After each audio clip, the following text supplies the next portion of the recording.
Le fructose, c'est un sucre. Un sucre qui a eu très bonne presse pendant un certain temps. Souvenez-vous de Montignac, hein, le sucre des fruits, mieux que le glucose parce qu'il ne passe pas par l'insuline, donc ne ferait pas engraisser. Pas tout à fait vrai. Et c'est ça qu'on va regarder ensemble. Alors, avant d'aller plus loin, on va essayer de comprendre, puis de situer ça autant dans la chimie et la physiologie qu'on parle le même langage. Vous allez voir, c'est pas compliqué, là, les mots de tête qu'on a eu à l'université, avant ça, là, simple. Et aussi dans le contexte politique. Alors, tout ce que je vais dire pourrait être contredit par un de ces trois organismes ou plusieurs autres, notamment le Beverage Institute for Health and Wellness, entre vous et moi, c'est l'organisme de lobby de Coke qui va vous dire que les boissons sucrées sont santé. American Beverage Association, qui est l'association de tous les embouteilleurs de boissons gazeuses, va aussi dire que tout ce que je dis, c'est de la chenoute. Et en bas, l'Institut canadien du sucre, sucre.ca. Allez voir, ça vaut la peine. Je dis toujours, quand on parle de santé, de produits naturels, ça prend trois sources d'information, comme en politique internationale. Si vous écoutez juste CNN, vous n'avez pas une image complète. Produits naturels, si vous écoutez moi, j'essaye d'être le plus cohérent possible, mais contredisez-moi. Allez voir ailleurs. Allez voir ces gens-là, ils vont tous contredire ce que je vais dire. Tout le monde. Alors, commençons par le début. Qu'est-ce que le fructose? Le fructose, c'est la moitié du sucre. Le sucre blanc, le saccharose qu'on retrouve dans le sirop d'érable, dans la canne, dans la plupart des fruits, c'est un sucre combiné de deux sucres individuels, le glucose et le fructose. Vous avez peut-être entendu parler de dextrose et lévulose. C'est la même affaire. Pourquoi? Parce que si je fais une solution de sucre et j'envoie une lumière polarisée, elle va tourner à droite, pour vous c'est par là. À droite, c'est du dextrose. Si je mets du fructose dedans, elle tourne à gauche, c'est du lévulose pour gauche. C'est juste ça. Chimiquement, c'est la même molécule, à deux distinctions près. La première, c'est un isomère. Il y a une molécule qui n'est pas à la même place. Un atome de carbone qui n'est pas à la même place par rapport au glucose. Pas beaucoup, là, mais c'est le même nombre d'atomes exactement. Et l'autre chose, vous voyez l'hexagone rouge, c'est du glucose, et le pentagone, c'est du fructose. Ils se configurent différemment dans l'espace, mais c'est la même molécule. Il faut être bien clair là-dessus. Glucose et fructose, chimiquement, ça bouille à la même place, ça cuit à la même place, mais mon corps le reconnaît différemment. Et c'est là où tout le débat embarque. La différence, elle est là, dans le pentagone et le carbone qui est à l'envers.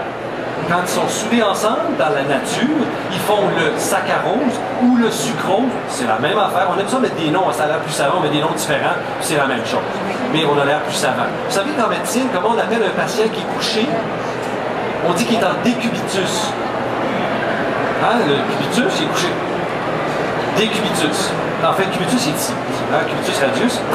Alors, quand il touche au sol, il est couché. Ça a l'air savant.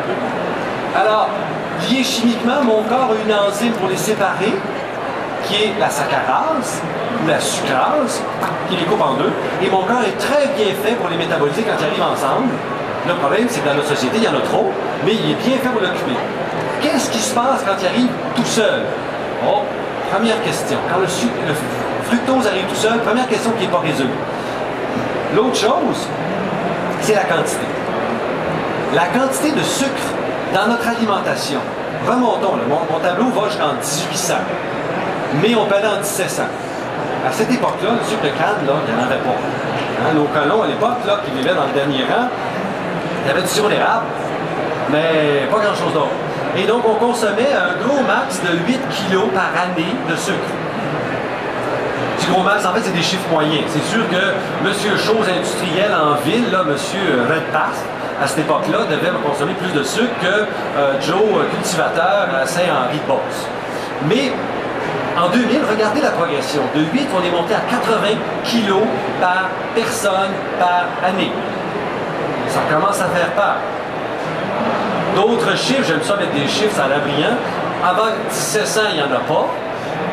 Et quand on est aujourd'hui, on est plus ou moins 90 kg de moyenne. Ça veut dire que notre Nord-Américain moyen consomme à peu près 25% de ses calories sous forme de sucre rajouté. Je ne parle pas des aliments. Parce que si on consomme des fruits et légumes, on consomme à peu près 15 grammes de sucre dans l'aliment. 15 grammes de fructose pour être précis, parce qu'il y a plus de fructose dans l'aliment. Mais mon topo n'est pas sur le sucre dans l'aliment, il est sur le sucre rajouté. Et ça, si on veut être méchant, on regarde ça, c'est la même courbe, mais le diagramme en dessous, c'est la progression de l'obésité. Avez-vous vu que ça suit la même courbe? Hein? Ça part. C'est quand j'étais petit à l'école, là, il y avait un obèse dans l'école. Là, il y en a quelques-uns par classe. Quand j'étais petit, il y avait 1 ou 2 cancres par classe, moi j'étais peut-être même à l'époque. J'étais sur le bord d'en être un. Puis là, on a la moitié qui est hyperactif.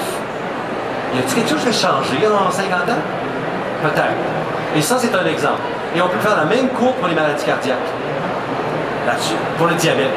Ça suit exactement la courbe de consommation sociale pour l'individuel, parce qu'on ne peut pas faire la preuve sur un individu, mais on peut la faire sur la société. On peut aussi dire que quelqu'un qui fait un diabète de type 2, quand on lui donne une diète très très restrictive en sucre, son diabète s'améliore, pour ne pas dire se corrige. Mais attention, s'il prend des médicaments, parce qu'on a un problème, s'il commence en hypoglycémie, là c'est dangereux. Donc il faut que ce soit bien suivi. Et le débat, je vous disais, n'est pas sur le sucre dans l'aliment. Il est sur le fructose isolé. Et là, on va faire un petit peu d'histoire.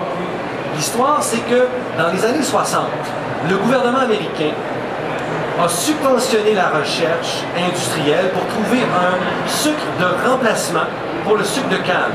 Le même débat pour le pétrole en ce moment, remarquez. On était, à l'époque, dépendant du sucre importé parce qu'il n'y avait pas de production de sucre en Amérique du Nord. Elle était dans les Caraïbes, dans les pays du Sud, mais pas aux États-Unis. Et qu'est-ce qu'on produisait? On produit toujours en quantité industrielle du maïs. Et on a donc trouvé, à l'aide de processus industriels, une façon de transformer l'amidon de maïs en un sucre utilisable. Et ce qu'on a fait, on a réussi à créer le sirop de maïs riche en fructose qui est disponible au niveau industriel, soit à 45, 55, 95%, même toutes sortes de chiffres, mais le plus fréquent, c'est 55% fructose, 45% glucose. Mais la distinction entre le sucre de canne, ils ne sont pas égaux et ils ne sont pas chimiquement liés. C'est du fructose et du glucose dans la même solution. Les étiquettes vont vous tricoter ça, vont marquer sirop de maïs des fois ça va être glucose, fructose avec une petite barre oblique entre les deux. Et c'est le sucre le plus utilisé dans la malbouffe. Dans les boissons gazeuses, par exemple. Hein? Il y a 9 cuillères à thé ou l'équivalent cuillère à thé de sucre dans une boisson gazeuse en canette. 9, 45 grammes. Il y en a même certains qui vont jusqu'à 54 grammes. Mes filles ont pris, à un moment donné, on était en ski, puis j'allais vous chercher votre lunch, j'en ai pas fait. Il m'arrive avec un pogo.